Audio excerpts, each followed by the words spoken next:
Assalamualaikum warahmatullahi wabarakatuh. Alhamdulillahi rabbil alamin, wassalatu wassalamu ala asyrafil anbiya'i wal mursalin, sayyidina wa maulana Muhammadin wa ala alihi wa sahbihi wa man tabi'ahu ila yaumiddin. Subhanaka la ilma lana illa ma 'allamtana innaka antal alimul hakim. Rabbi shrah li sadri wa yassir li amri wahlul 'uqdatam min lisani yafqahu qawli. Bapak-bapak, ibu-ibu, hadirin hadirat, alim ulama, cerdik pandai, tokoh masyarakat, tak dapat saya sebutkan satu persatu. Yang besar tak ada himbau gelar, yang kecil tak disebut nama. InsyaAllah kita semua hamba-hamba yang dimuliakan Allah subhanahu wa ta'ala. Amin ya rabbal alamin. Malam ini kita berkumpul bersama mengenang kembali peristiwa besar yang dialami oleh Nabi Muhammad sallallahu alaihi wasallam sebelum pindah ke kota Madinah Al-Munawwarah. Kenapa peristiwa itu mesti terjadi sebelum hijrah?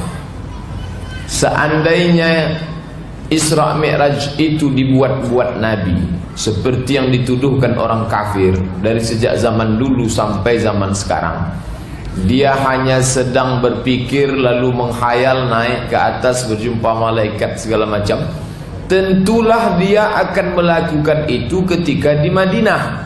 Karena setelah di Madinah dia berkuasa, setelah di Madinah dia banyak pengikut, setelah di Madinah orang mengikuti dia tanpa menolak walau sedikit pun. Tentu cerita itu akan dia karang di Madinah, karena kalau sudah di Madinah dia bercerita tidak seorang pun akan menolak. Itu logikanya.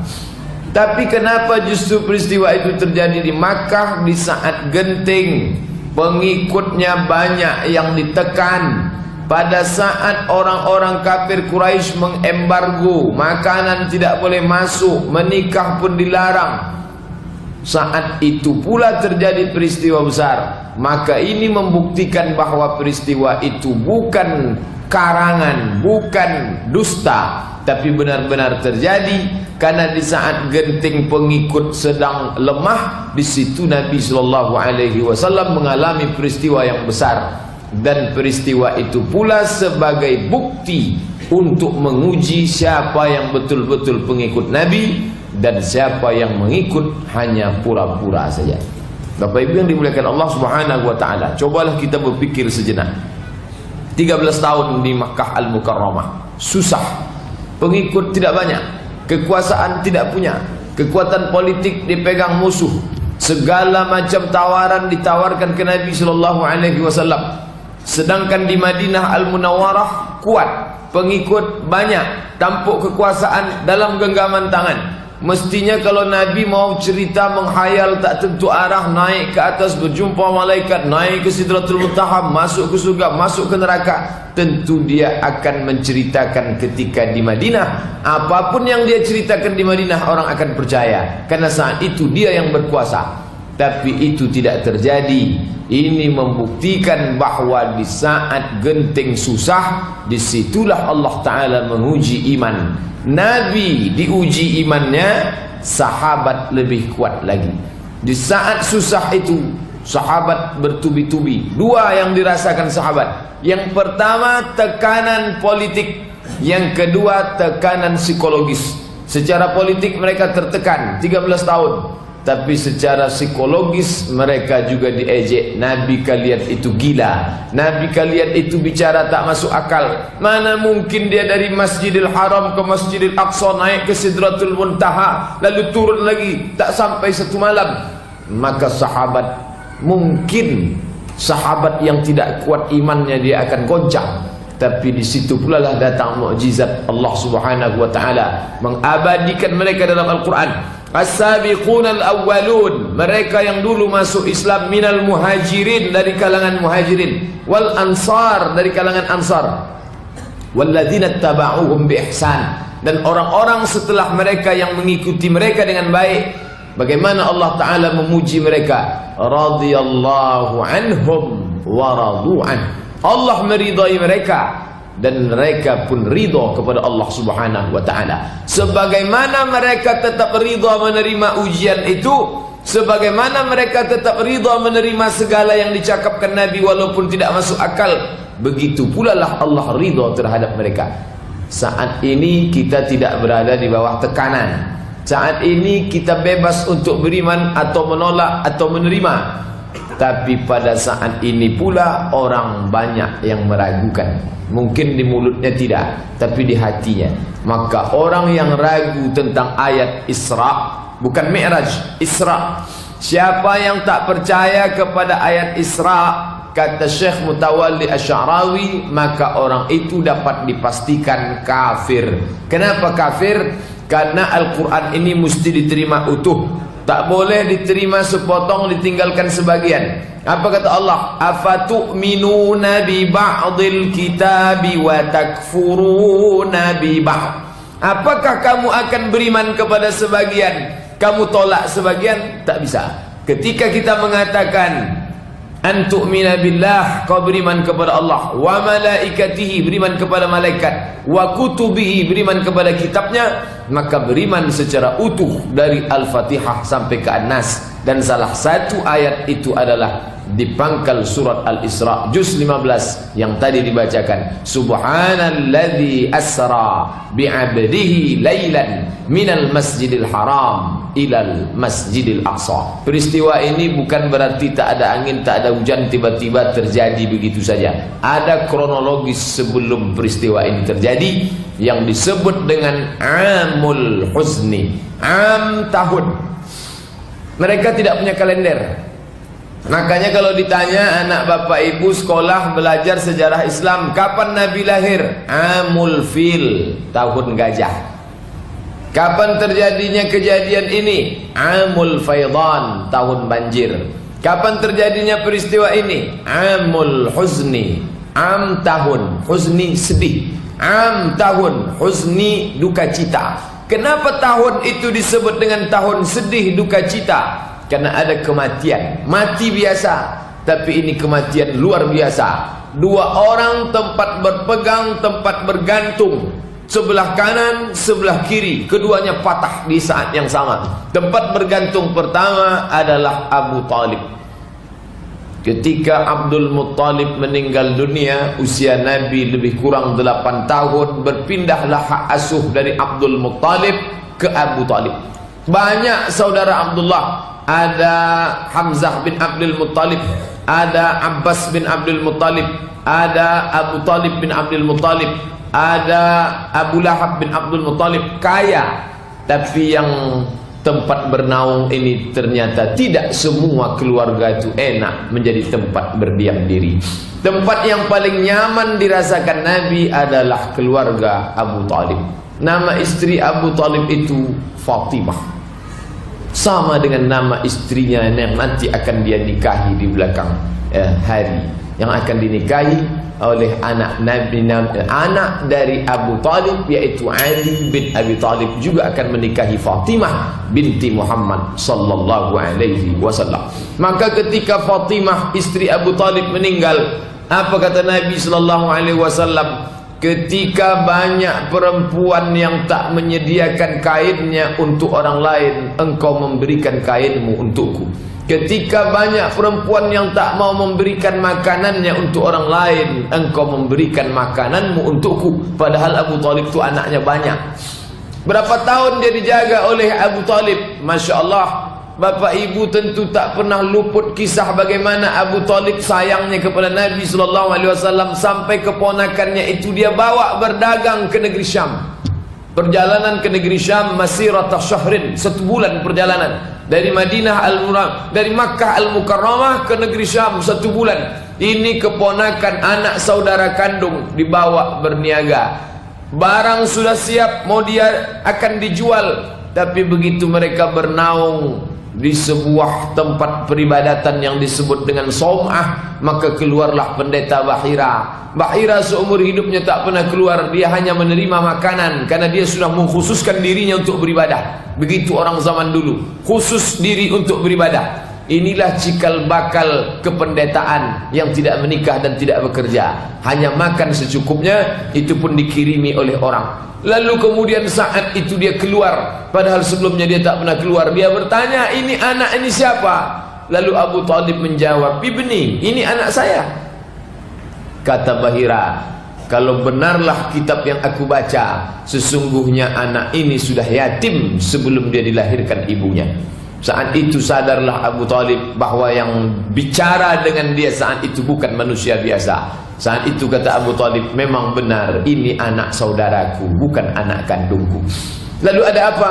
Kata Bahira, bawalah dia kembali ke tempat tinggal aslimu, karena bila kau bawa dia ke negeri Syam, khawatir di sana banyak Yahudi akan membunuhnya, karena mereka menantikan Nabi terakhir, dan yang mereka nantikan itu adalah pihak dari keturunan Ibrahim, punya anak Ishak, Yakub, Yusuf sampai ke bawah. Mereka amat sangat tidak berharap bahwa Nabi terakhir itu datang dari keturunan Ismail. Sebegitu dekat pengenalan Abu Talib dengan Nabi SAW. Pada masa genting, yang dijadikan mediator untuk membujuk Nabi adalah Abu Talib. Datang pembesar-pembesar Quraisy, hai Abu Talib, pujuk keponakanmu itu, apapun yang dia mau kami akan beri. Datanglah Abu Talib dengan jiwa kebapakan dan kelembutannya. Ya Muhammad, mereka mengatakan apapun yang kau mau mereka akan beri asal kau berhenti. Maka keluarlah jawaban Nabi SAW, wallahi ya ammi, demi Allah wahai pamanku, law wada'u syamsa fi yamini, andai mereka letakkan matahari di sebelah kananku, wal qamara fi yasari, mereka letakkan bulan di sebelah kiriku, ala an atruka hadzal amr, supaya aku tinggalkan perkara ini, ma taraktu, aku tak akan tinggalkan sampai kapanpun.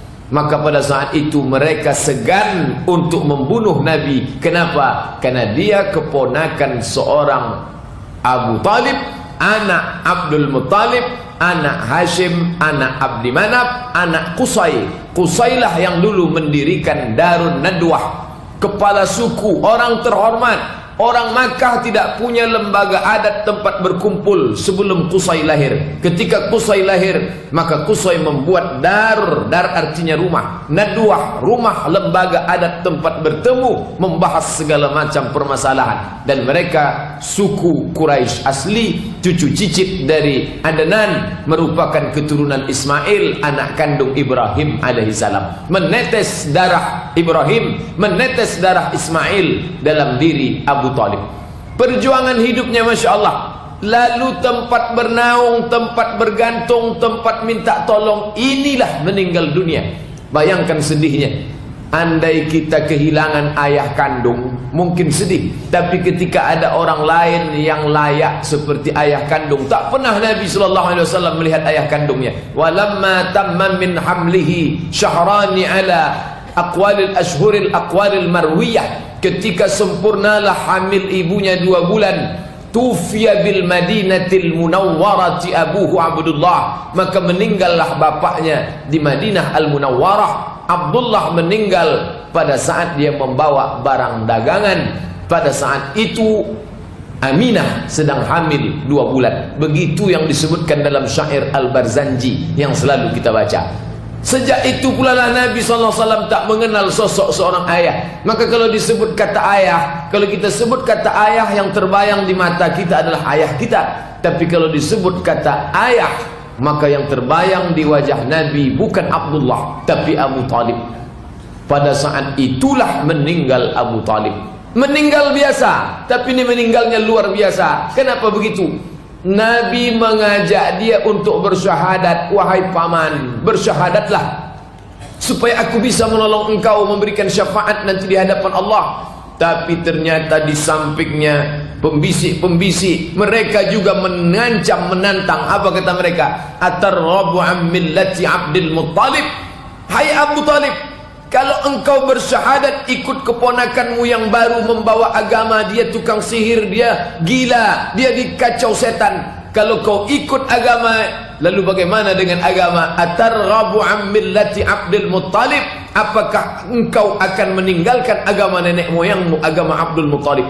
Bapak Ibu bisa bayangkan, Di saat akan sakratul maut, datang dua bisikan. Datang bisikan dari keponakan Muhammad sallallahu alaihi wasallam yang lemah. Di sisi lain datang bisikan dari kepala suku yang hebat. Maka dalam syairnya mengindikasikan kalau dia sebenarnya amat menghormati dan menerima Islam.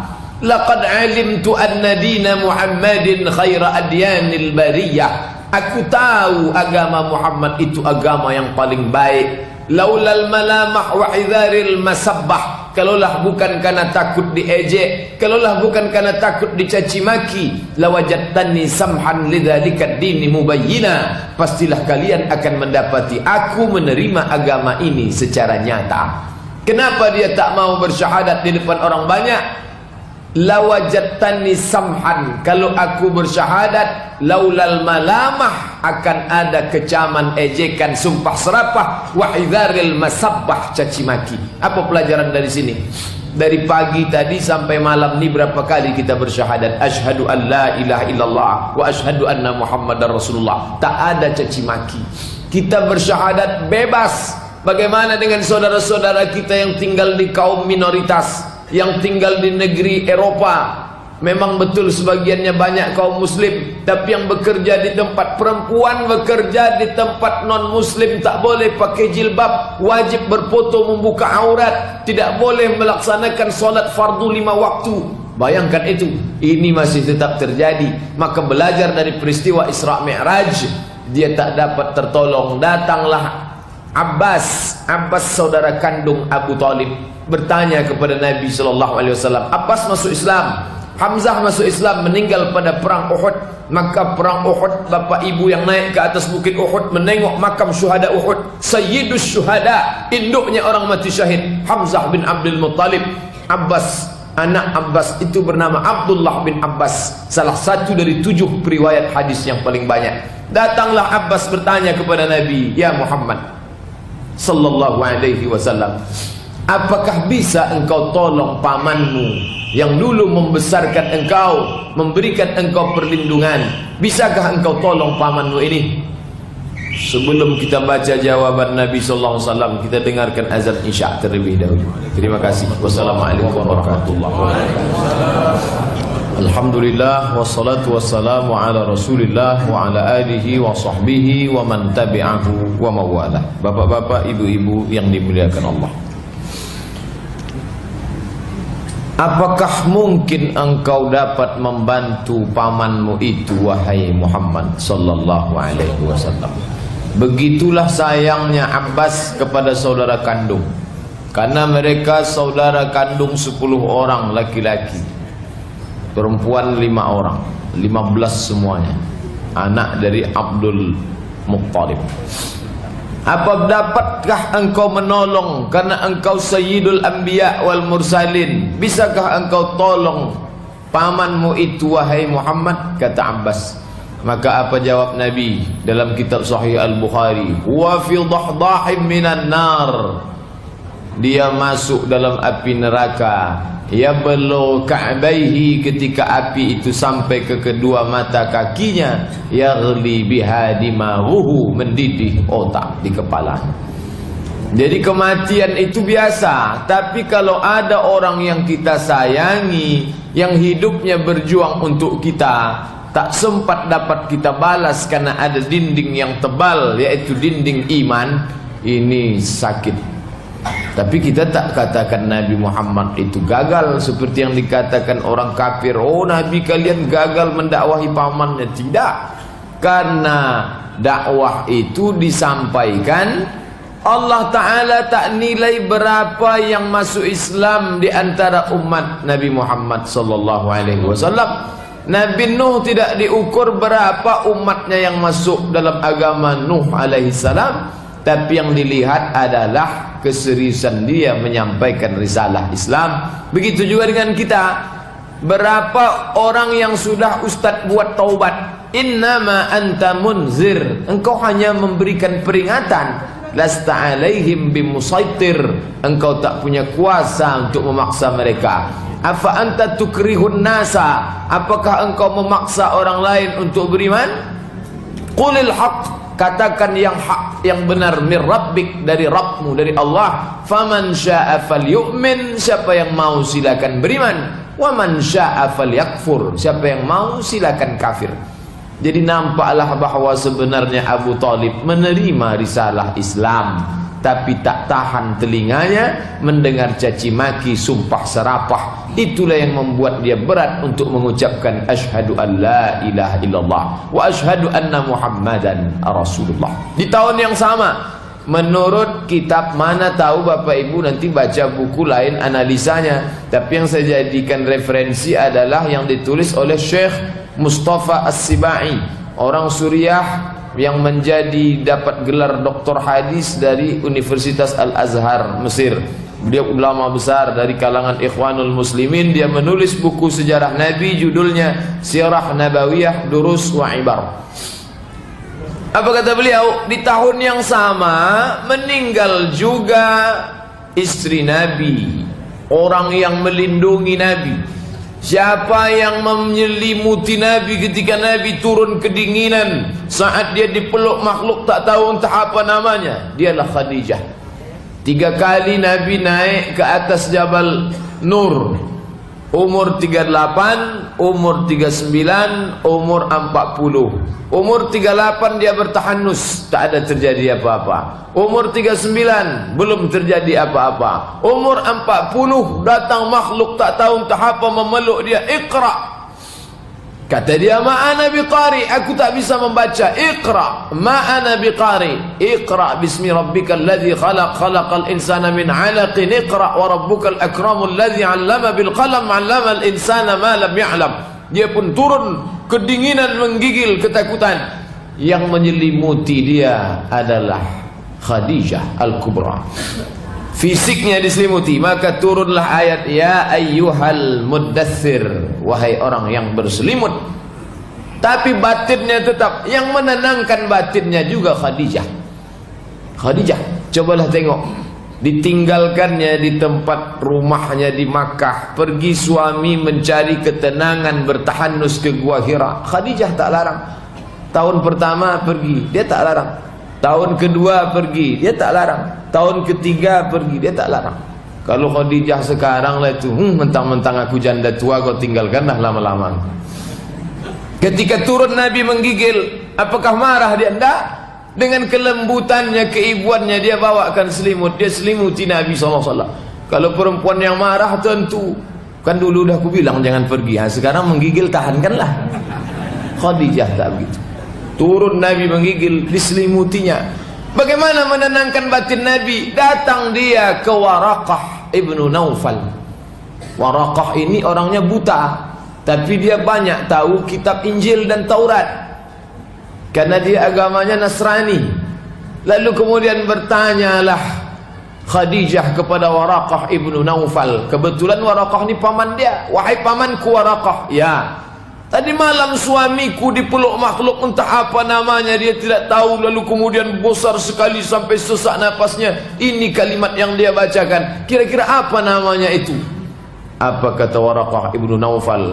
Menurut kitab yang aku baca, itulah namus malaikat Jibril yang dulu pernah datang kepada Musa, pernah datang kepada Isa, pernah datang kepada Ibrahim, dan dia datang kepada Nabi terakhir, dan inilah orangnya. Demi Allah, umat akan tahu, menjadi saksi, Nabi terakhir itu menurut kitab yang aku baca akan diusir dari kaumnya. Kalau umurku panjang, aku orang pertama yang akan menolong dia saat dia diusir dari kaumnya.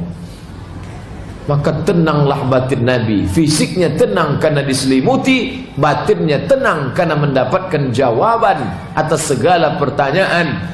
Maka nampaklah kedudukan Khadijah yang luar biasa.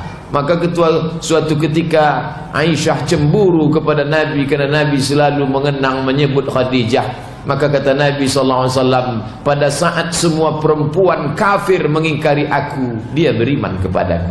Pada saat semua membenci aku, dia sayang kepadaku.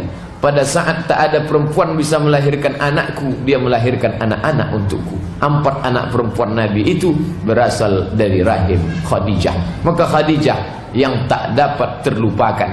Dan Khadijah itu pula meninggal. paman tempat bergantung, patah, istri tempat berpegang, habis. Lalu kemana Nabi mengadukan keluh kesahnya? Kalau orang sekarang susah keluh kesah, diadukannya ke wall Facebook. Pergi Nabi ke kampung namanya Taif, nama sukunya Saqif. Sampai di sana dengan harapan nanti insya Allah hati yang susah ini akan senang, karena orang Taif nanti akan menyambut dakwah Islam. Maka sakitnya hati ini akan terlupakan. InsyaAllah mereka akan menyambut, mereka akan bersyahadat, mereka akan menerima dakwah Islam insyaAllah. Tapi apa yang terjadi begitu sampai di Taif? Mereka bukan menyambut Nabi dengan tala'al badru alaina, mereka bukan menyambut Nabi dengan marhaban ya nural aini. Mereka sambut Nabi dengan lemparan batu, kayu, kotoran onta. Salah satu batu itu mendarat di pelipis Nabi, menetes darahnya. Bersembunyilah Nabi di balik bukit besar.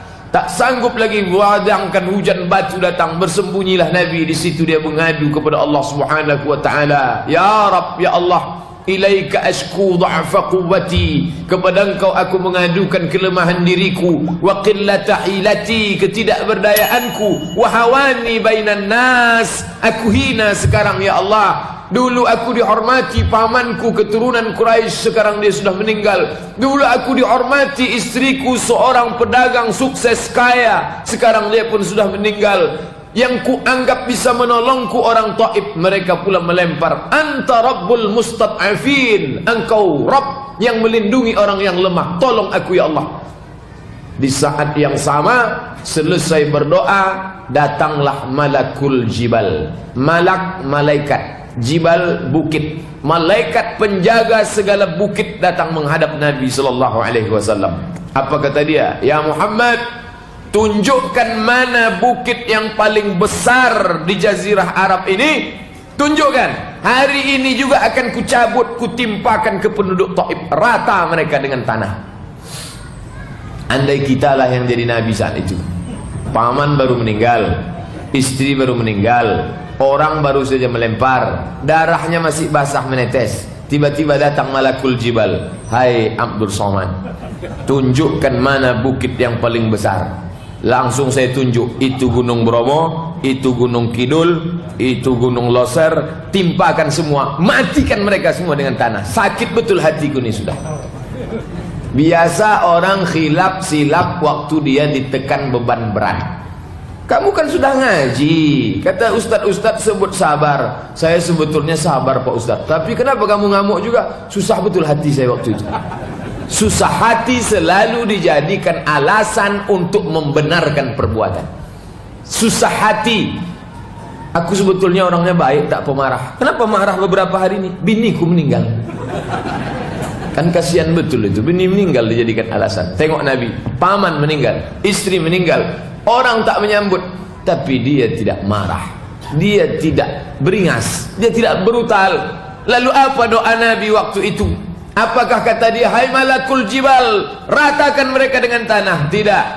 Allahumma akhrij min aslabihim, ya Allah, keluarkanlah dari tulang sulbi orang-orang Taif yang melemparku tadi, man ya'budullaha wa la yusyrika bihi syai'a, anak cucu cicit keturunan yang akan menyembah Allah dan tidak akan mempersekutukan engkau dengan apapun. Apa maknanya? Bapaknya boleh jahat, kakeknya boleh jahat, tapi anak cucunya kan tak salah. Ampunkan mereka ya Allah. Hati susah, doa tak boleh menyusahkan orang lain. Ini sudahlah hati susah, pikiran sempit, doanya pun menyusahkan orang lain. Ya Allah, kalau bisa kau timpakan semua bukit kepada mereka. Adapun anak cucu cicitnya 71 keturunan, matikan semuanya. Tapi Nabi tak begitu. Apa kata Nabi? Keluarkan dari tulang sulbi mereka anak cucu cicit yang akan menyembah engkau dan tak mempersekutukan engkau dengan apapun. Subhanallah, Taif menjadi negeri 100% Muslim. Kalau Mesir masih ada 6% Kristen Koptik, kalau Suriah masih ada Kristen Maronit, Ethiopia masih ada Kristen Ortodok, tapi Taif 100% Muslim. Doa Nabi di saat susah hati. Pulanglah Nabi ke kota Makkah Al-Mukarramah. istri meninggal, paman pergi, orang yang diharap tak menerima. Disitulah baru terjadi peristiwa Isra Mi'raj. Apa pelajaran dari sini? Di saat kita jatuh, rendah, hina, dicampakkan orang, jangan putus asa. Karena saat itu sebenarnya Allah ingin mengangkat pada derajat yang setinggi-tingginya. Tak terpikirkan setinggi-tingginya buah dari kesabaran. Hidup ini kan begini, kadang kita jatuh ke bawah, kadang naik ke atas. Tapi rasanya Pak Ustadz lebih sering jatuh daripada naik. Kata orang, sabar. Allah SWT, Ustadz enak aja bilang sabar karena Ustadz tak mengalami. Iyalah, saya bilang sabar karena tak mengalami. Kalau saya mengalami, hilang ayat sama hadis tentang sabar. Datang pula orang mengingatkan. Makanya bunyi ayatnya itu, watawasau bil haq watawasau bis sabr, saling ingat mengingatkan dalam kebenaran maupun dalam kesabaran. Isra Mi'raj. Hidup ini tak selamanya macam orang yang turun dari pesawat, dibentangkan permadani merah lalu turun bunga-bunga dari atas. Tak macam itu. Lalu banyak kawan yang masih kuliah di Mesir, dia tengok foto-foto yang dikirim jamaah ke internet. Lalu kemarin dia kirim SMS ke saya, message, oh kamu enak lah ya pulang dari Mesir mengisi pengajian, ini banyak ini. Saya bilang itu kan setelah saya pulang 2015 yang kamu tengok tu. Dulu pertama saya pulang tahun 2009, bulan Ramadan 2009 saya dapat jadwal pengajian 11 masjid. Di mana masjidnya Pak Ustadz? Habis jalan aspal, masuk gang tak ada lagi batu. Di situ ada musola kecil, di situ dah diletakkan.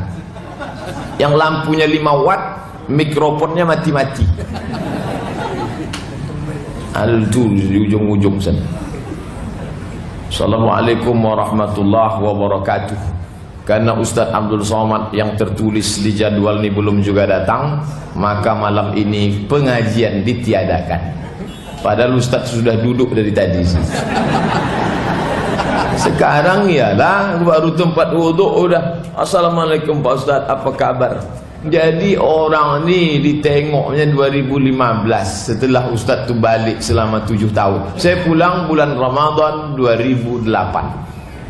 Apa maknanya? Bahawa hidup ini ada naik, ada turun. Allah Ta'ala menceritakan itu lewat peristiwa Isra dan Mi'raj Nabi Muhammad sallallahu alaihi wasallam. Buah dari kesabaran diangkat Allah Ta'ala bukan hanya sekedar ke Masjidil Aqsa, tapi naik. Laqad ra'ahu nazlatan ukhra inda sidratil muntaha. Muntaha, puncak, tak ada lagi di atas itu. Tapi setelah sebelumnya jatuh sejatuh-jatuhnya. Maka pada saat jatuh, jangan tengok ke bawah, tapi tengok ke atas, bahwa Allah akan mengangkat pada derajat yang tinggi. Inilah hidup. Orang bisa hidup 3 bulan kalau tidak ada air, tak ada makanan, tak ada jagung, tak ada gandum, insya Allah 3 bulan masih bisa hidup. Kalau tak ada air 3 hari, na'udzubillah, mana tahu kering kerontang, tiba-tiba air disedot bumi, habis besok pada hari Senin, Selasa, Rabu, Kamis. Hari Kamis insya Allah Pekanbaru tak ada macet lagi, mati semuanya. Orang bisa hidup 3 bulan kalau tak ada makanan pokok. Orang hanya tahan 3 hari kalau tak ada air. Tapi orang tak tahan 3 menit kalau sudah hilang harapan. Harapan itulah digantungkan. Kemana harapan itu digantungkan? Ya Rabb, Allah. Berharap kepada kawan, jangan. Hari ini kawan, besok dia jadi lawan. Saya Pak Ustadz, kawan saya tuh sama-sama kampanye dulu sama saya. Dia duduk, awak tu duduk, tak silap berkawan. Itu Pak Ustadz kami dulu sama-sama, waktu sama-sama kaya. Setelah satu kaya satu susah, mulai tak enak. Kalau dulu ada datang nomor nama dia, halo apa kabar? Tapi gitulah sudah mulai nampak jarak jauh, begitu nampak namanya, matikan langsung. Maka satu-satunya tempat pengharapan tak lain tak bukan ya Rabb, ya Allah. Tak ada tempat lain. Kepada Engkau saja ku adukan keluh kesahku ini ya Allah. Bapak Ibu yang dimuliakan Allah, peristiwa Isra Mi'raj kronologis yang panjang. Lalu baliklah Nabi Muhammad sallallahu alaihi wasallam ke Makkah Al-Mukarramah. Disitulah baru Allah tunjukkan furija saqfu baiti, pada suatu malam atap rumahku terbuka. Fanazala Jibril, turun Jibril alaihi salam, fafaraja sadri, lalu dibelahnya dadaku. Setelah dibelahnya dadaku, waja'a bitustin min zahab, dibawanya satu bejana yang terbuat dari emas, mamlu'un bil hikmati wal iman, berisi hikmah dan iman. Ghasalahu bima'i zamzam, dibasuhnya hatiku dengan air zamzam. Thumma afraghahu, setelah bersih dituangkannya pula hikmah dan iman tadi ke dalam. Thumma atbaqahu, lalu dimasukkannya, dirapatkannya kembali. Thumma arajabi, setelah itu barulah aku dibawanya Mi'raj. Apalagi hikmah di balik ini? Bahwa pensucian jiwa yang disebut dengan tazkiyatun nafs. Qad aflaha man tazakka wa dzakara asma rabbih fasalla. Tazakka dulu, setelah tazakka zakara, setelah zakara baru fasalla. Salat nomor 3. Nanti kalau ada dengar suara azan, ayo salat, datang kawan, ayo salat. Salat itu nomor 3. Ini udah lain kaji kawan nih. Di mana kau mengaji? Ada tuh Ustaz Abdul Somad. Usah ikut lagi, sesat Ustaz kau tuh. Mana gambarnya? Ini bentar kebukakan internet. Ini. Dari mukanya sesat ya nih. Qad aflaha man tazakka, sucikan dulu. Setelah suci, wa dzakara, baru mengingat. Setelah ingat, fasalla, baru salat. Suci. Apa yang disucikan itu? Idza qumtum ila salati faghsilu wujuhakum wa aydiyakum ilal marafiq wamsahu bi ru'usikum wa arjulakum ilal ka'bain. Zahir. Tapi pensucian yang dimaksud Nabi di sini adalah tasfiyatul qulub, membersihkan hati dari penyakit-penyakit hati. Kita selalu menyebut ini hati nurani, hati sanubari. Kalau ditanya apa beda hati nurani sama hati sanubari? Kalau hati nurani itu nurani, kalau sanubari ya sanubari. Itu udah bedanya. Jelasnya lagi Pak Ustaz. Ustaz tanya-tanya, banyak nanya masuk neraka nanti. Saya tanya-tanya. Sonubari diambil dari sonubar. Sonubar, buah kaktus. Kalau Bapak Ibu ada bertanam kaktus di Mesir, di Maroko, kalau kita naik kereta api melewati gurun pasir, itu kiri kanan jual kaktus. Jual kaktus. Buah kaktus itu kalau musim panas rasanya macam kates, berbiji-biji di dalam. Alawahtin namanya kata orang Mesir. Alawatin gitu dia. Itu buah kaktus. Namanya sonubar. Hati sonubari. Kenapa hati itu disebut hati sonubari? Karena besarnya sebesar buah kaktus. Orang kita menyebut jantung pisang. Hati sonubari. Besarnya pas sebesar buah kaktus. Kenapa disebut hati nurani? Diambil dari kata nur, karena dia diterangi cahaya. Jadi ada yang zahir, ada yang batin. Yang zahir itu disebut sanubari, yang batin itu disebut nurani. Ini tak ada hubungan sama partainya pula sebut. Ini ustadznya agak-agak ke sana berganda. Lalu kalau dibelahlah hati ini, dibelah dada kita, ditengok hati Abdul Somad, dibelah pula dada Franciscus Caperius, itu juga isinya sama. Dibelah ini, belah ini, mana iman itu mana? Ini makna bahwa Allah Ta'ala menyebutkan simbol. Kenapa saya masih bisa berceramah ini? Karena jantung ini berfungsi sehat. Kalau jantung ini sudah tak sehat, bisa. Asal kuat sikit suara, mohon maaf Pak, tak tahan. simbol. Makanya kata Nabi, ala fil jasadi mudghah, ketahuilah di dalam jasadmu itu ada segumpal, ada segenggam. Idza saluhat, kalau dia baik, saluhal jasadu kulluh, yang lain ikut baik. Wa idza fasadat, kalau dia rusak, yang lain ikut menjadi rusak. Ala wahyal qalb, hati. Maka selalu, makanya ada lagu dulu, jagalah hati, jangan kau sakiti. Saya tak pandai menyanyikannya, apalagi di masjid. Jagalah hati, jangan kau sakiti. Akhirnya dia ditinggalkannya juga, karena disakitinya hati Teh Nini. Datang kawan saya meng-SMS, Teh Nini aja tak tahan, apalagi teh botol, katanya.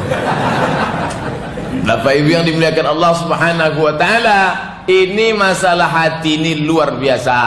Oleh sebab itu Ustaz Al-Mukarram Dr. Mustafa Umar mengkaji tentang penyakit hati, berapa SKS, mungkin Bapak sebagian sudah ikut.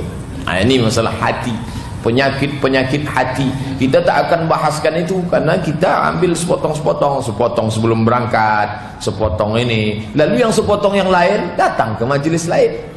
Itu tadi diumumkan akan ada Al-Ustaz Dr. Randus Samsurijal datang. Jadi ibarat kue, dia sudah disebar berpotong-potong. Dia datangilah. Besok malam ada Isra Mi'raj di Masjid Anu, datang. Ada di Masjid Anu, datang. Ada di Masjid Anu, datang. Prinsip Isra Mi'raj ni, datang, duduk, dengar, diam. Mengantuk sikit tetap dapat pahala. Bapak Ibu yang dimuliakan Allah Subhanahu wa Ta'ala, lalu kemudian dibersihkan hatiku. Setelah bersih dengan air Zam-Zam, baru diisikannya bejana mamlu'atun bil hikmah wal iman. Apa ini maknanya? Hati bersih baru bisa diisi dengan yang bersih. Ini gelas nih, gelas. Lalu diisi kopi. Bapak minum kopi. Bapak biasa minum kopi. Kebetulan malam ni akan main Real Madrid PS Barcelona. Dibawalah kopi tadi ke depan TV. Pertama dia jadi gelas kopi, lama-lama jadi asbak. Mau ke belakang takut gelap, habis film hantu pula. Atau kalau belakang nanti khawatir gol. Nah, ini yang ditakut. Kadang mata pun tak dikedipkan, takut gol. Kotor, bau tembakau terbakar. Datanglah besok pagi kawan pulang dari umrah membawa air Zam-Zam 1 botol. Tuangkanlah ke dalam cawan yang kotor. Apa jadinya? Bisa air Zam-Zam itu mensucikan bekas tembakau bercampur sama kopi? Tidak. Apa rasanya? Rasa kopi tidak, rasa tembakau tidak, rasa Zam-Zam pun tidak. Begitulah hati itu kalau kacau balau dia berisi. Makanya qad aflaha man tazakka. Bawa ke dapur, buang kopinya, buang tembakaunya, cuci bersih. Setelah cuci bersih, bawa ke ruang tamu, tuangkan air Zam-Zam, barulah diminum. Sampailah hati kawan nih. Kenapa? Dikasihnya pula air bau Mama Lemon. Padahal Zam-Zam itu bersih. Jangan-jangan Zam-Zam palsu nih, Pak. Bau Mama Lemon Zam-Zam nih, Pak. Bukan salah Zam-Zamnya, tadi basuhnya kurang bersih. Nih, sudah bersih pun nampak kalau kurang bersih. Basuh beberapa kali, bilas beberapa kali. Walaupun katanya cuci sekali tanpa bilas, bilaslah. Takut baunya lengket. Setelah bersih, barulah tuangkan. Jadi disangka jamaah kita saya minta air dulu. Saya udah minum juga. Ini saya tak pandai sindir-menyindir, Pak. Kalau saya minta air kasih. Bapak Ibu yang dimuliakan Allah Subhanahu wa Ta'ala, pensucian hati. Setelah bersih cawannya, barulah diisikan dengan hikmah dan iman, barulah bisa mi'raj. Jangan pernah berharap mi'raj membawa cawan yang kotor bercampur dengan air Zam-Zam, diisi dengan air sirup bercampur aduk di dalam. Maka tazkiyatun nafs, Kenapa banyak ulama-ulama tasawuf itu konsennya masalah hati? Ya, karena mereka memang yang dikajinya hati. Kalau ulama fikih mengkaji air najis, air suci mensucikan, apa saja yang membatalkan wudhu, pembagian darah, maaf cakap darah haid, darah nifas, darah wiladah, bagaimana kalau keguguran, itu kajian orang fikih. Tapi seringkali mata kuliah anak kuliah akhlak tasawuf. Kenapa akhlak selalu disandingkan dengan tasawuf? Tasawuf diambil dari kata safa, suci. Makanya ketika ulama ditanya apa arti tasawuf itu, man safa qalbuhu lillah, orang yang hatinya bersih suci karena Allah subhanahu wa ta'ala.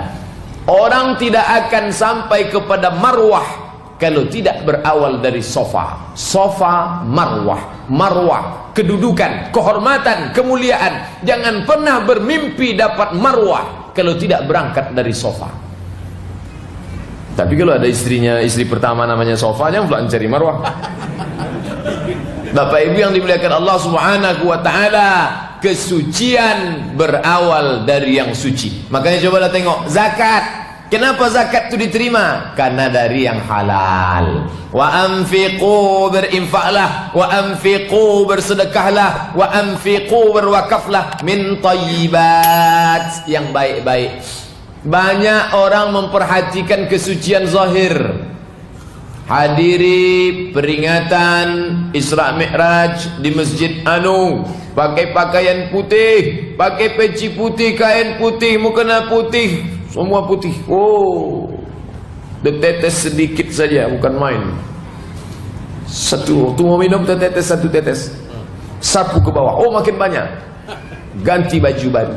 Tak mau, malu menghadapi orang banyak. Nanti jumpa sama Pak Wali Kota, sama Pak Asisten, sama Pak Staf, masa mending baju kotor? Malu. Tapi tak banyak yang malu menghadap Allah dengan hati yang kotor.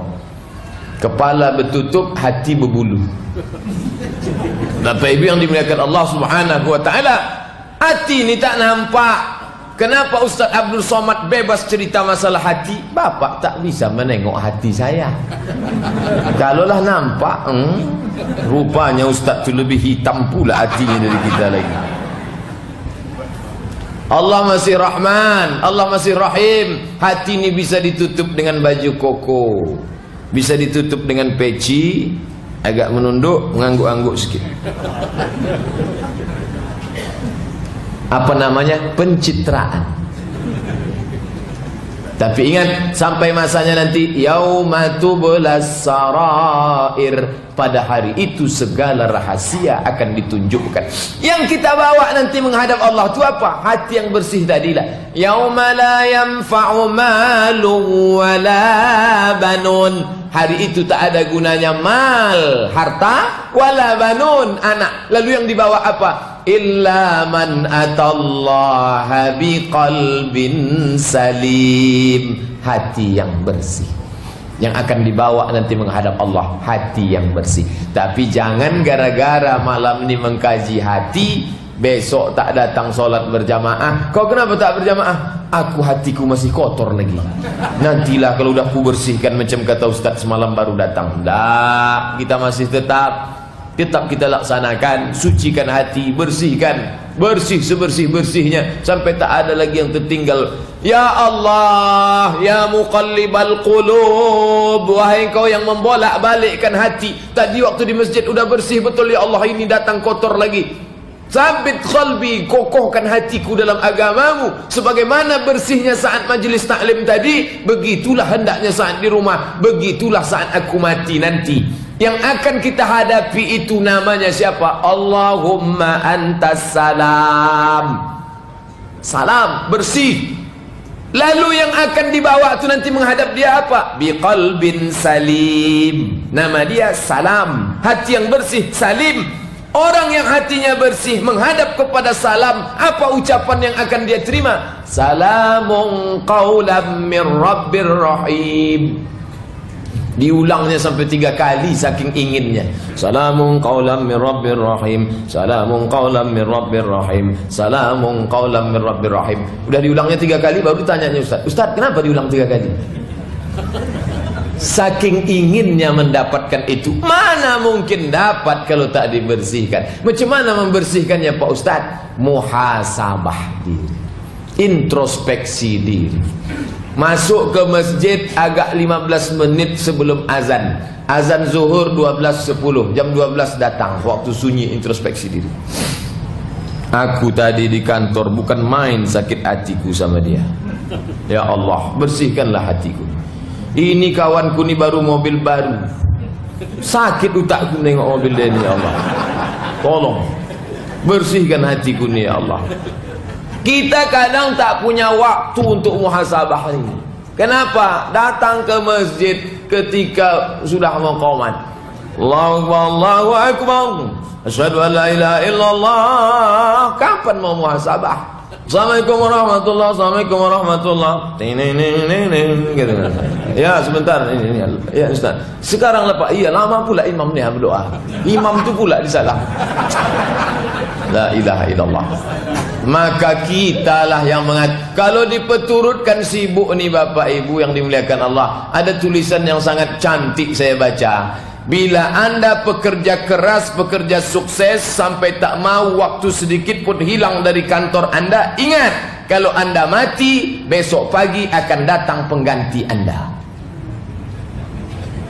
Yang sampai tak memperdulikan agama Allah, tak memperdulikan masjid demi untuk karir, ingat, besok mati pagi, sore, bahkan sebelum mati itu pun udah ada calonnya. Bapak Ibu yang dimuliakan Allah SWT. Tapi yang bekal menghadap Allah ni apa? Kalau sudah yang datang menelpon itu atasan, ini di jalan macet total nih. Ya Pak, sebentar Pak, sebentar, saya minggir dulu. Tapi kalau yang datang panggilan dari Masjid Ar-Rahman Surya Duain, hayya 'alas shalah,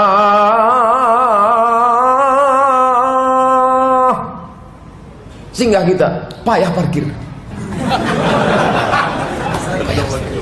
Ada nampak cuma muat satu nampaknya dekat kantor perhubungan itu kan bisa kita masuk. Panjang waktu lagi. Zuhur itu kan sampai jam 3.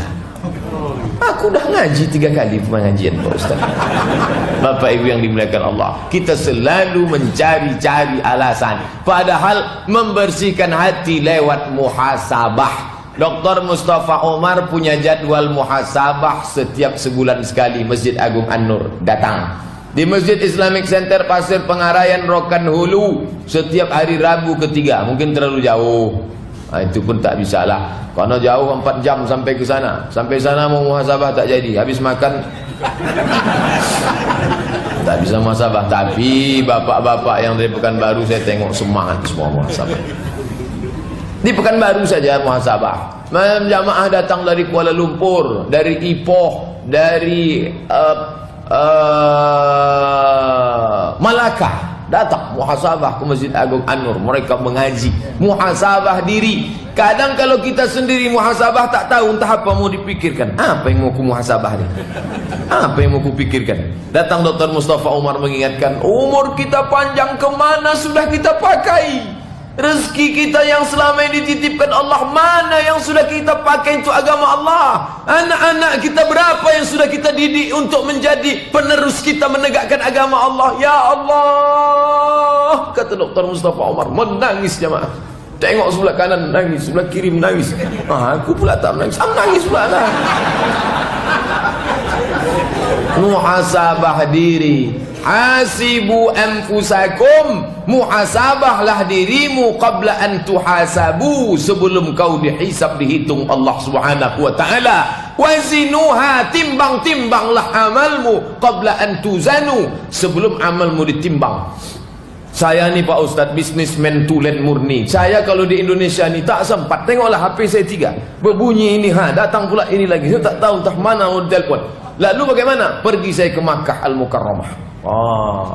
Makkah 4 hari, Madinah 3 hari. Alhamdulillah, HP semua mati. Untuk muhasabah Pak, awalnya muhasabah. Terus sampai di sana cantik-cantik pula batu saya tengok.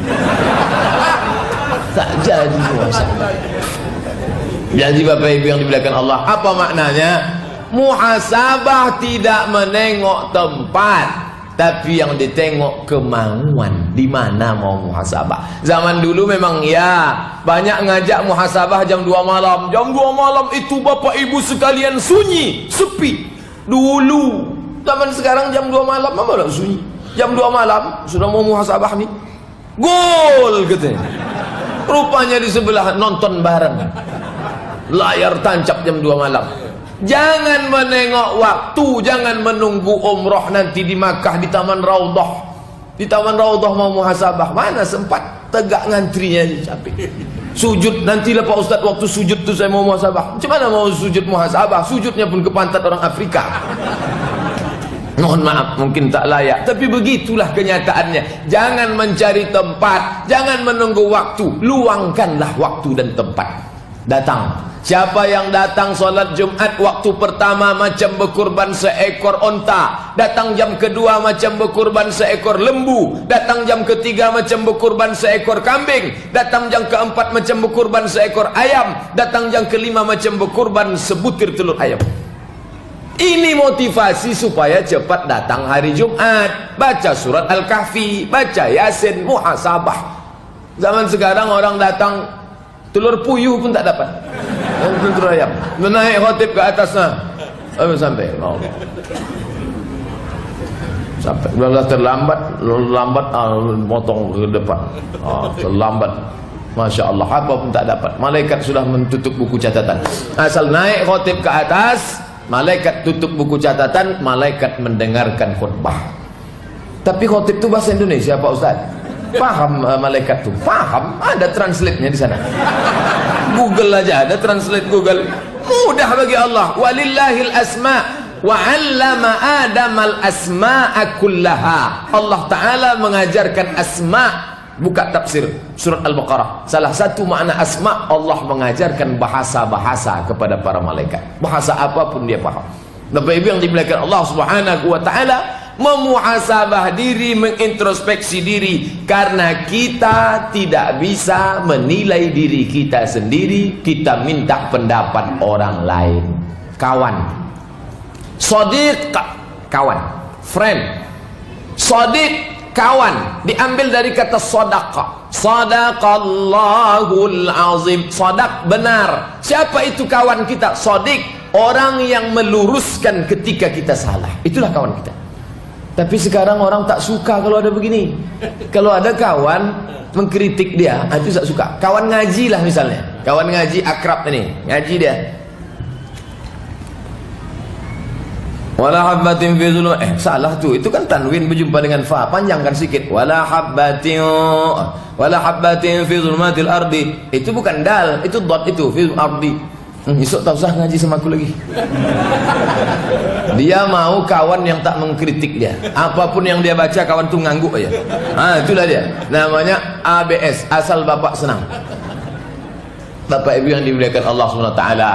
Kata Ibnu Maskawai dalam kitab Tahzibul Akhlaq, kawan yang baik, kawan yang meluruskan kita. Tapi kadang kawan ini segan, maka kita datang kepada dia. Hai friend, hai bro, ya akhi, menurut kau apa yang perlu ku perbaiki? Jujur, aku tak marah insyaallah. Katakanlah sejujurnya. Itu perlu, karena kita tak bisa melihat diri kita sendiri, kita tak bisa menilai diri kita sendiri, maka kita perlu pendapat orang lain. Segan kawan, guru, Pak Ustadz, tolonglah saya nih kira-kira apa yang perlu saya perbaiki. Ustadz udah ngamalkan nih, udah, saya tanya kau, apa yang perlu saya perbaiki? Kau cakap terlalu cepat. Saya pelankan sedikit. Dulu cara belajar bahasa Arab pakai Walkman. Bagaimana listening, menangkap ceramah pakai bahasa Arab. Karena kalau pertama kali belajar bahasa Arab itu bunyi orang Arab tuh waktu khutbah Jumat macam kumur-kumur. Macam mana caranya biar supaya telinga ini menangkap? Masukkan kasetnya ke Walkman, ambil baterai yang sudah mau habis. Maka pelanlah bunyi situ. Assalamualaikum warahmatullahi. Saya pernah dikritik jamaah, Ustadz cepat betul ngomongnya, suaranya keras betul. Insya Allah nanti kalau baterai udah mau habis, pelan itu saja. Bapak Ibu yang dimuliakan Allah Subhanahu wa taala, kita tak bisa menilai diri sendiri, maka kawan sahabat itulah, maka disebut dia an-naqdul banna, kritik yang membangun. Yang ngasih tahu dapat pahala, yang dikasih tahu dapat pahala. Kenapa? Karena tujuan mereka sama-sama mencari ridha Allah Subhanahu wa ta'ala. Tapi dia tak ada niat sikit pun mau menjatuhkan. Ada tuh dari 10 kawan kita tuh, ada salah satu dari mereka yang pendapatnya lurus. Kau ni kulihat banyak hasadmu, bersihkan hati. Saling memberikan masukan. Siapa yang tahu peci saya miring? Jamaah, Pak Ustaz, luruskan sedikit ke kanan, sedikit lagi Pak Ustaz, ke muka, ya sedikit lagi, sudah, ada cukup. Orang lain yang menilai, Pak Ustaz bajunya ada darah, itu najis, tak boleh dibawa sholat. Bukan darah. Waktu saya ceramah di Rokan Hilir, rupanya mimbar itu baru dicat, pegang merah, itu ada. Jadi orang lain memberitahu, kita pun menjadi tahu. Kapan orang bisa melihat wajahnya? Ketika musafir lalu di tengah jalan, tiba-tiba nampaknya ada pohon beringin yang rimbun rindang, maka dia pun datang ke bawah pohon. Rupanya di bawah pohon itu ada kolam. Ditengoknya lah kolam itu, nampaknya lah wajahnya di kolam. Oh, begitu bentuk wajahku rupanya. Macam-macam monyet ku tengok gitu. Begitu rupanya wajah saya. Apa maknanya? Orang baru bisa melihat wajah melalui air kolam. Disitulah muncul ide membuat cermin. Buatlah cermin, barulah orang bisa melihat wajahnya di cermin. Itu pun cermin tak jujur. Telinga kanan kata dia kiri. Kita perlu orang yang jujur menilai kita. Pak Ustaz sudah melakukan ini, sudah. Saya datangi ustaz-ustaz senior kawan yang kita anggap, menurut engkau apa yang perlu diperbaiki? Ada masukan dari orang tua kita. Pak Ustaz jangan tersinggung ya. Iya. Kalau bisa Ustaz pakai jas lah. Saya bilang saya tak bisa Pak, saya kepanasan, jadi pakai koko aja lah. Kalau tak mau pakai jas, pakai jubah, supaya orang yang tak kenal nanti dipersilahkannya Ustaz masuk. Kalau tidak nanti disuruhnya nunggu di pintu. Bagus, susul dia itu bagus. Akan saya amalkan insyaallah segala masukan itu. Ada pula ngasih tahu, makanlah ini Pak Ustaz, SKM, susu kental manis, biar agak gemuk Ustaz sikit. Macam-macam masukan. Bapak Ibu yang dimuliakan Allah Subhanahu wa taala, apa maknanya?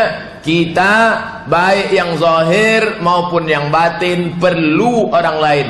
Nabi Muhammad SAW walaupun dia naik ke atas Sidratul Muntaha, tapi dia tak sendirian. Saat menegakkan agama Allah ini, ada orang tua yang santun, Abu Bakar Siddiq.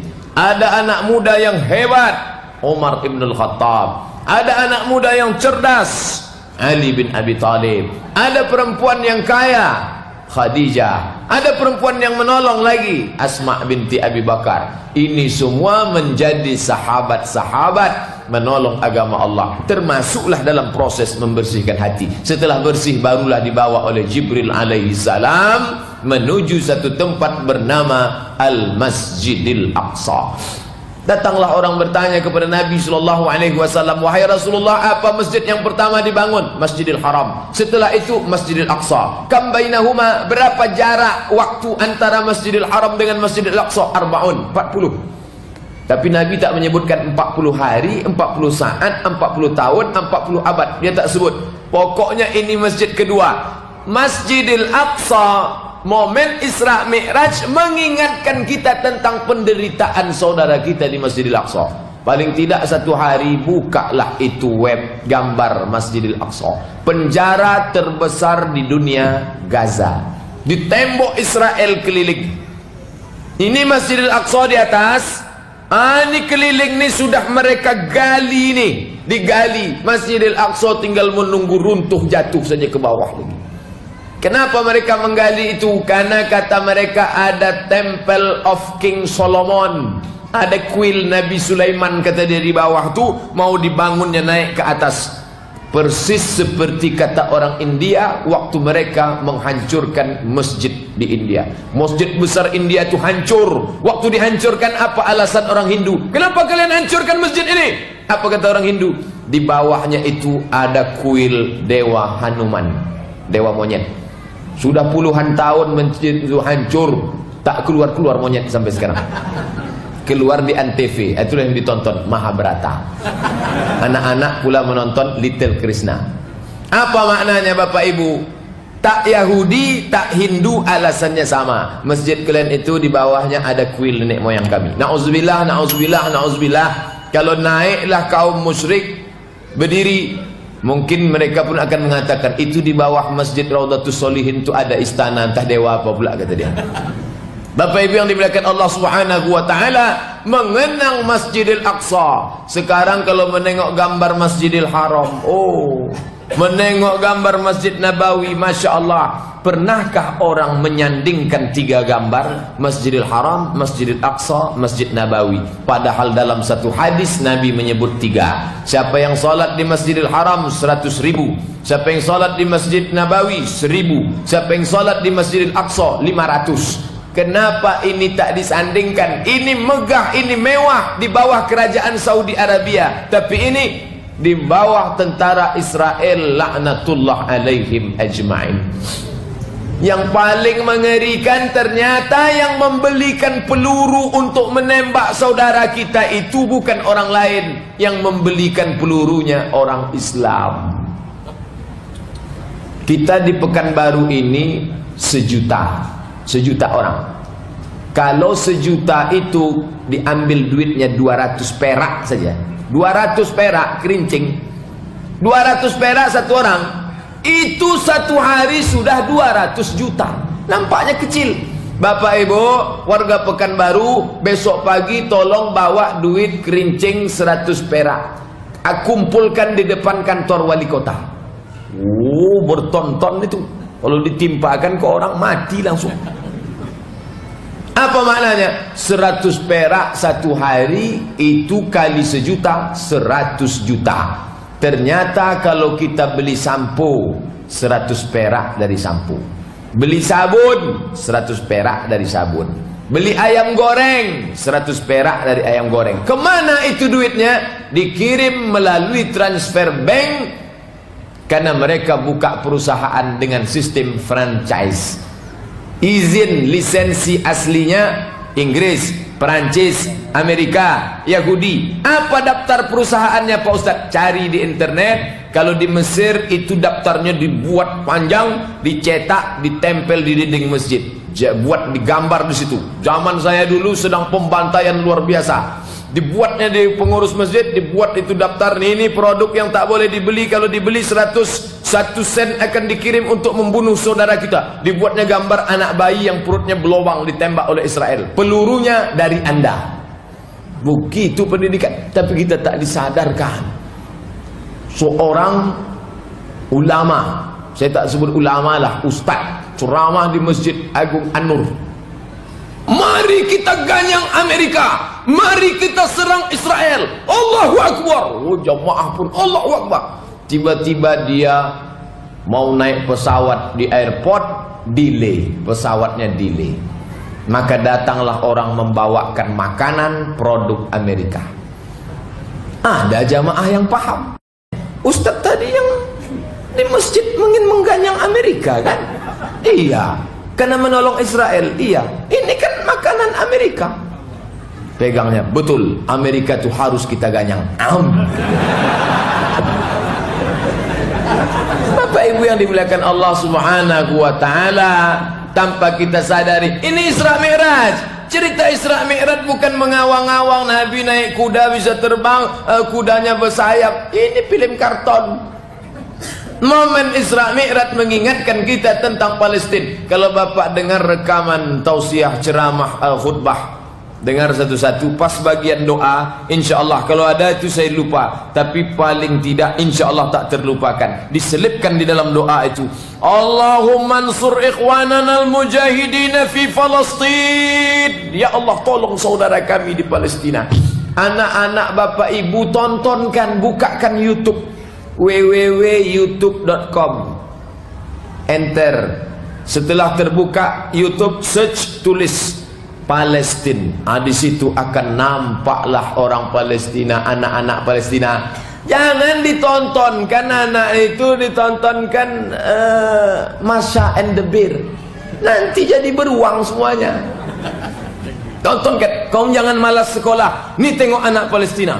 Oh, di Palestina tuh begitu mereka sekolah ya mah. Iya, tak pakai seragam, tak ada duit. Duduk itu tentara Israel, tengok menyiksa mereka. Jadi rajin. Ditontonkan bagaimana saudara mereka di Palestina. Anak-anak Palestina diadakan survei. Nama, tempat tanggal lahir, cita-cita. Nama, tempat tanggal lahir, cita-cita. 99% cita-cita mereka ingin mati syahid. Anak Indonesia ingin jadi apa? Ingin jadi artis. Karena banyak anak sekarang ingin mau jadi apa? Mamma Mia. Karena terlalu banyak nonton TV. Bapak Ibu yang dimuliakan Allah Subhanahu wa taala, ini Palestina. Kenapa tak langsung saja dari Masjidil Haram naik ke Sidratul Muntaha? Kenapa Palestina? Allah mengisyaratkan nanti kalian akan menyia-nyiakan Palestina. Nih, Palestina terbukti sekarang orang tak peduli. Sampai ada seorang penulis kolom di Mesir, kata-katanya kasar, jorok, tapi perlu saya sebutkan. Apa kata dia? Seandainya seluruh umat Islam lomba kencing bersama, lalu pipanya diarahkan ke Israel, mati orang Israel itu karena tenggelam air kencing umat Islam. Saking kan dia jijiknya menengok tak ada perhatian umat Islam. Kami bagaimana Pak Ustadz? Mana mungkin kami di Pekanbaru bisa menolong? Transfer dana. Kita punya solidaritas Palestina. Oh, di sana banyak orang miskin, di Pekanbaru pun lebih banyak. Prosentase 20% ke sana, 40 ke sini, 30 ke kampung. Jangan semuanya dibagi sehingga tak dapat sama sekali. Ada prosentase. Duit tak bisa dikirim, doa. Duit tak bisa, doa. Allahumma ansur ikhwanana al-mujahidina fi kulli makan. Doa itulah senjata kita, selain daripada itu tak ada lagi. Bapak Ibu yang dimuliakan Allah Subhanahu wa taala, ini juga simbol perjalanan. Kenapa tak langsung ke atas? Manusia ini ada pelajaran perjalanan mendatar. Hablum minan nas. Hablum minan nas mesti baik. Habis itu baru hablum minallah. Nabi SAW sampai ke Masjidil Aqsa, ditambatkannya itu burak, begitu dalam Sahih Bukhari, lalu melaksanakan salat yang menjadi makmumnya Adam, Idris, Nuh, Saleh, Ilyas, Zakaria, Musa, Yahya, Daud, Sulaiman, para nabi, yang menjadi imamnya Muhammad sallallahu alaihi wasallam. Apa hikmah di balik ini? Apa pelajaran yang dikutip dari ini? Bahwa kita ini gembira menjadi umat Muhammad sallallahu alaihi wasallam, walaupun kita umat terakhir, umat yang paling kecil. Nabi Adam ketika diciptakan Allah, wa tuluhu sittuna dzira'an, panjangnya 60 hasta. Nabi Adam itu panjangnya 60 hasta. Lalu kemudian mengecil. Lalu kemudian orang Eropa, orang Afrika kecil. Kita lebih kecil lagi. Kita ini last edition, edisi terakhir. Ini yang paling kecil. Kecil. Umurnya pula Nabi Musa 125, Nabi Ibrahim 175, Nabi Nuh 950. Bayangkan tuh 950. Kalau tinggallah di Tenayan Raya berapa kali ganti KTP. Nabi SAW umur pendek, usia pendek, amal sedikit, tapi mendapat kehormatan sebagai umat Nabi terakhir. Yang pertama kali mengetuk pintu surga, Muhammad SAW. Yang pertama kali masuk adalah umat. Itulah kenapa setiap ceramah tausiah, Bapak Ibu hadirin hadirat, marilah kita bersalawat, semoga kita mendapatkan syafaat nanti di hari akhirat. Itulah maksudnya. Kita tidak masuk antrian. Tadi saya hadir walimah salah seorang sahabat menikahkan anak. Oh, panjangnya antrian. Padahal cuma mau mengucapkan barakallahu lak wa baraka alaik wa jama'a bainakuma fi khair. Terpikir saya, macam manalah antrian di padang mahsyar nanti. Antrian di padang panjang aja panjang, apalagi di padang mahsyar. Macam manalah kita menghadap Allah Subhanahu wa taala. Tapi jangan berkecil hati. Umat Muhammad yang pertama kali dihisab, umat Muhammad pertama kali meniti titian siratal mustaqim, tidak akan masuk umat yang lain ke dalam surga sebelum umat Muhammad. Maka ucapkanlah Allahumma salli ala sayyidina Muhammad wa ala ali Muhammad. Kata Nabi mengatakan, orang yang paling dekat dengan aku nanti aksaruhum salatan, orang yang paling banyak bersalawat dengan aku.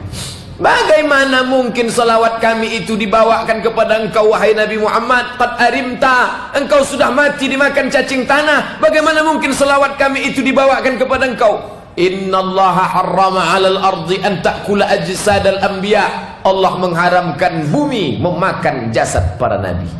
Bapak Ibu yang dimuliakan Allah Subhanahu wa taala, maka kita tetap bersalawat, tetap mengucapkan salam, assalamu alayka ya Rasulullah. Bapak Ibu yang dimuliakan Allah Subhanahu wa taala, ini simbol pelajaran bahwa agama satu-satunya yang diridai Allah. Innad dina indallahil Islam. Nabi Musa tak laku lagi agamanya, dia menjadi makmum Muhammad. Nabi Isa tak lagi dipakai ajarannya, dia menjadi makmum Muhammad. Nabi Ibrahim, bapaknya para nabi, bapaknya syariat, dia menjadi makmumnya Muhammad sallallahu alaihi wasallam. Maka jangan lagi pakai syariat yang lama. Yang lama itu sudah diamandemen, sudah dibuang, sudah dihapus. Maka sudah sempurna. Al-yawma akmaltu lakum dinakum wa atmamtu alaikum ni'mati wa raditu lakumul Islam. Aku ridai Islam sebagai agama. Jangan cari yang lain. Sekarang pagi, petang, siang, malam diproklamirkan di mana-mana semua agama benar. Sama seperti jari-jari, diajarkan namanya teori jari-jari sepeda. Ini jari-jari sepeda motor, di tengah ada titik. Kata dia jari jalan manapun akan sampai ke tengah. Yang dari sini sampai, yang dari sini sampai, yang dari sini sampai, yang dari sini sampai. Anak kita yang tak punya basic, dia tengok gambar teori jari-jari. Oh iya ya, sampai ya. Masa akidah disamakan dengan jari-jari sepeda motor? Mana bisa? Dalam Islam itu satu-satunya yang menyelamatkan adalah Islam. Makanya Nabi mengirim surat kepada raja-raja non-muslim. Apa kata Nabi? Aslim, kau masuk Islam. Taslam, kau masuk Islam, kau akan selamat. Wa illa, kalau kau tak mau masuk Islam, fa'alaika dzambul arisiyin. Semua dosa orang Eropa kau yang menanggung. Hai Heraklius, hai Raja Romawi, masuk Islam. Kalau kau tak masuk Islam, dosa orang Eropa kamu yang menanggung. Seandainya agama lain benar, kenapa Nabi suruh masuk Islam? Maka kalau ada tetangga, kawan, sahabat, bapak, ibu, orangnya baik Pak Ustadz, kalau hari raya kurban dia nyumbang kambing. Ada tetangga saya itu orang kafir, kalau hari raya dibawakannya kambing. Kalau mau Idul Fitri dibawakannya kami beras. Yang orang Islamnya dia pula ngambil daging kambing kami. Macam mana menyelamatkan dia ini? Ajak dia masuk Islam. Ya. Mungkin bercakap takut sayang, belikan buku kecil Hidayah Islam. Downloadkan MP3 kajian kita. Masuk, tunjukkan. Ayo, aku ingin kau selamat wahai akhi. Tak mau ngomong, tulis. Aku ingin kau selamat dunia akhirat bersama kami dalam Jannatul Naim. Tengok masuk Islam. Kalau dia takut, bilang kau tak usah repot-repot, sebutkan passwordnya aja. Asyhadu an la ilaha illallah wa asyhadu anna Rasulullah. Masalah gunting pita bisa kita utur belakang. Nanti kami carikan dokter yang paling mudah. Siapa lagi? Kalau zaman dulu ya, berendam jam 6 sore, dipotong jam 6 subuh, pakai kampak. Banyak yang habis waktu potong. Iyalah takut. Zaman sekarang sudah ada alat canggih, pakai laser segala macam, tak perlu takut. Gunakan bahasa-bahasa yang santun, yang lembut. Kalau ceramah saya ini tak layak, kasar, tak usah. Kopikan ceramah Ustaz Mustafa, beliau lembut. Ceramah saya nanti dengar, takut pula dia, tak jadilah masuk Islam. Jangan pakai istilah-istilah yang membuat dia menjadi bingung. Rukun Islam 5 perkara. Begitu didengarnya, hanya 1 perkara 25 juta lah. Terbayang dia kalau sudah perkara itu begitu. Maka pakailah rukun Islam ada 5. Jangan menggunakan istilah-istilah yang menakutkan, mengerikan bagi orang lain. Basyiru, berikan kabar gembira. Wala tunaffiru, jangan mempersulit. Yassiru, permudah. Wala tu'assiru, jangan kau persulit. Buat dia menjadi tenang. Wa basyiril ladzina amanu, berikan kabar kepada orang-orang yang beriman.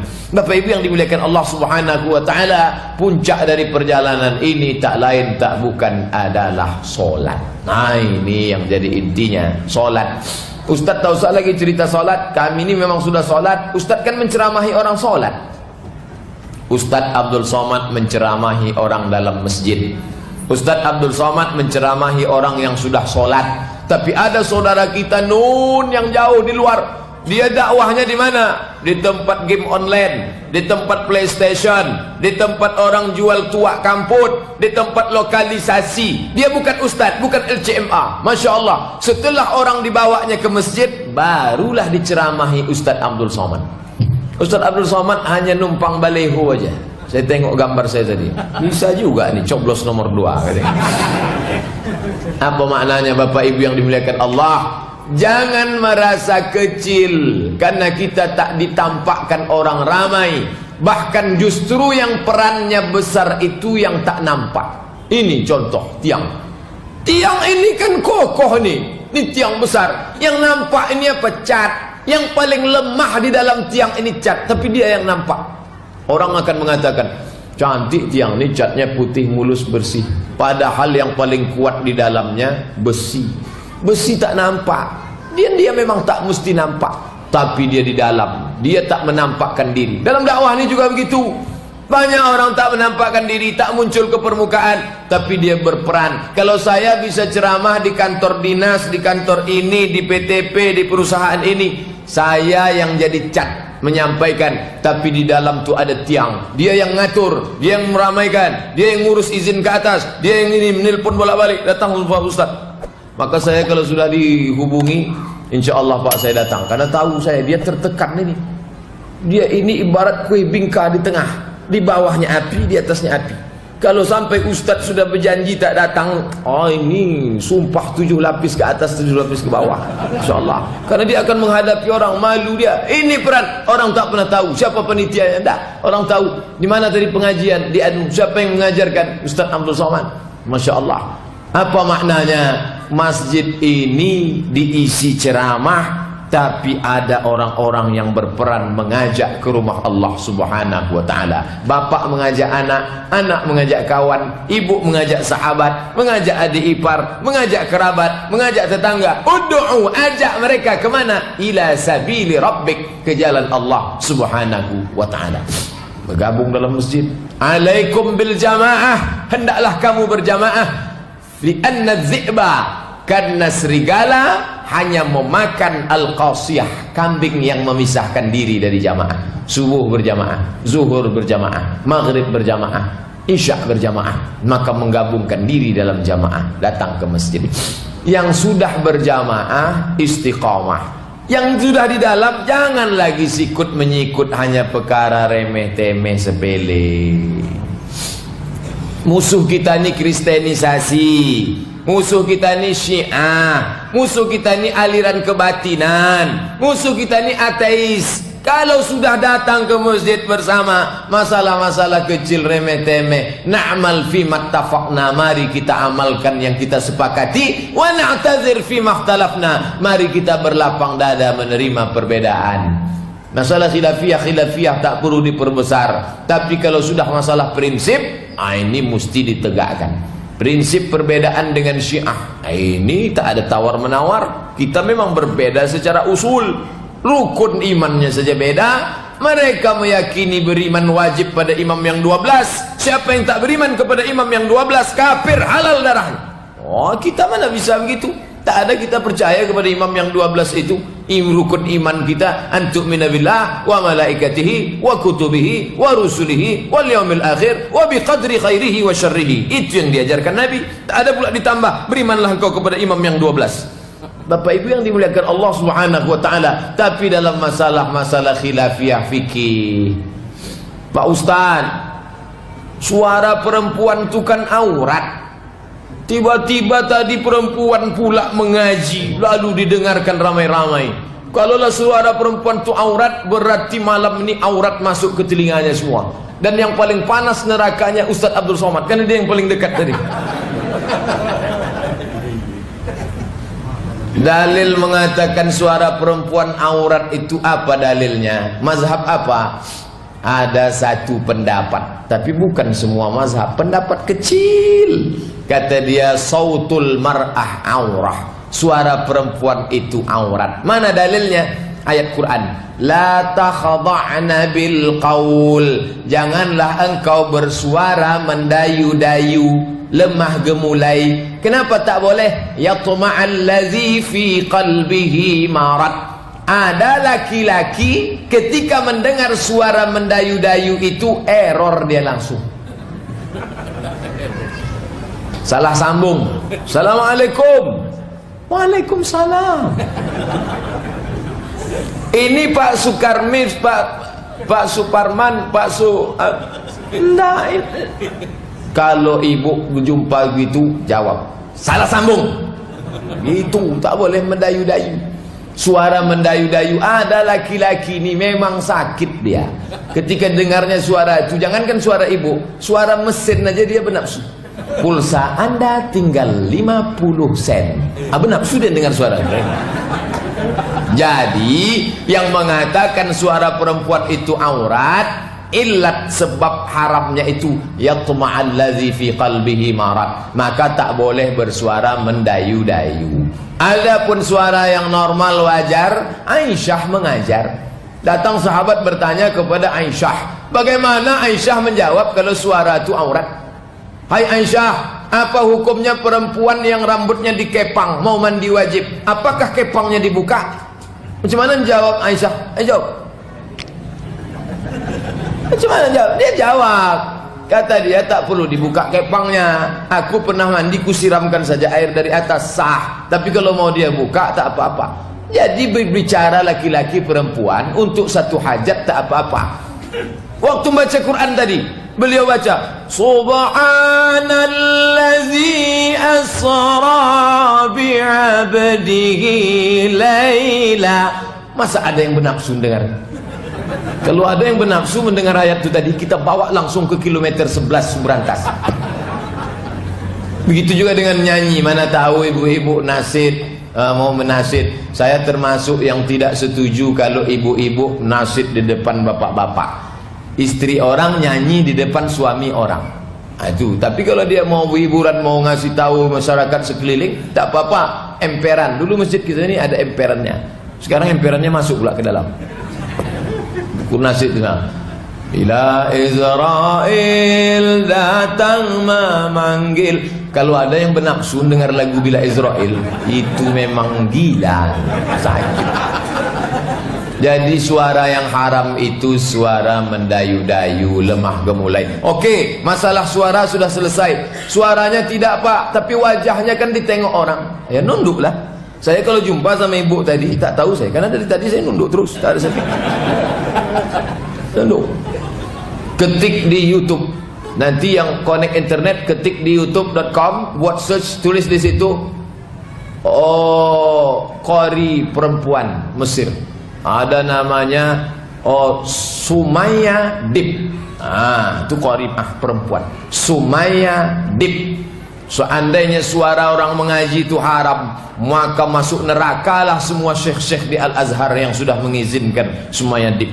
Musabaqah tilawatil Quran di Kuala Lumpur, ada perempuan, dewan jurinya internasional, masuk nerakalah tuan-tuan syekh ahli qiraat itu semua. Jadi yang tak boleh itu adalah suara mendayu-dayu, lemah gemulai, membangkitkan syahwat, itu yang tak boleh. Adapun suara yang tegas, perempuan mengajar. Saya di Darul Hadis, dosen kami satu perempuan, namanya Dr. Faridah Zamro, mengajar bersuara. Ini tentang masalah suara perempuan. Kenapa ke situ pula masuk kaji Pak Ustaz tadi? Hal-hal yang khilafiyah kecil-kecil kita minimalisir karena ada musuh yang lebih besar. Ini Syiah ancaman luar biasa. Sampai saat ini luar biasa. Lewat politik, lewat kekuasaan, lewat kekuatan. Berita terakhir yang dibawa oleh sahabat kita yang ikut majelis intelektual dan ulama muda Indonesia, MIUMI, pertemuan ahli-ahli Syiah se-Indonesia. Saya tak ikut, diminta datang, tapi karena ada acara mendesak tak jadi datang. Tapi info yang saya dapatkan, ada beberapa orang yang dulu ustadz Syiah sudah taubat balik kepada ahlu sunnah. Sebagiannya tak berani tinggal di Jakarta, takut dibunuh. Maka mereka minta suaka politik ke negara lain yang aman. Sebagiannya ada yang hidup berani tinggal di Jakarta. Mereka inilah yang membeberkan bahwa Syiah ini sudah membuat 7 divisi. Ada divisi mendekati mahasiswa di kampus, ada yang mendekati cendekiawan para profesor, doktor, ahli-ahli agama dan kepala organisasi sosial kemasyarakatan, ada yang mendekati pers. Yang paling mengerikan, mereka menguasai migas dan IT. Ini yang kita yang la'uzbillah. Sampai-sampai masuk SMS ke saya, Pak Ustadz sudah tak mempan lagi tabligh akbar Pak Ustadz. Kenapa? Saya bilang 2 sudah dipegang, migas dan IT. Teknologi tinggi sudah dikuasai. Jadi rupanya waktu dia jadi Ustadz Syiah dulu, dapat kucuran dana dari Iran bermiliar-miliar. Begitu dia tobat, diceknya saldo 0. Makanya mana tahu ada bapak ibu yang sudah dapat duit dari Syiah, besok pagi ambil simpan di bantal. Kalau di bantal tak bisa ditariknya. Tapi kalau masih di bank, itu bisa. Karena canggihnya IT orang Iran. Migas, dia sudah mulai perjanjian G2G, government to government, negara ke negara. Mulai dia akan memasukkan perusahaan, pokoknya luar biasa. Tapi kita tak putus asa. Jadi pikiran kita ini lebih banyak memikirkan yang penting-penting nih. Syiah ancaman besar, kristenisasi, ulang tahun HKBP, di mana dibuat? Kenapa tak dibuat di Danau Toba sana? Kenapa tak dibuat di Pulau Samosir? Di mana dibuat? Di depan Masjid Agung An-Nur, Riau jadi target. Waktu ada jamaah kita yang tokonya kena rampok toko emas, lalu tertangkaplah perampok ini, lalu ditanya waktu di kantor polisi, kamu orang mana? Saya berasal dari daerah anu. Kenapa di sini? Apa kata dia? Riau ini nyaman. Jadi dari mulai Syiah, Kristen sampai perampok nyaman di Riau.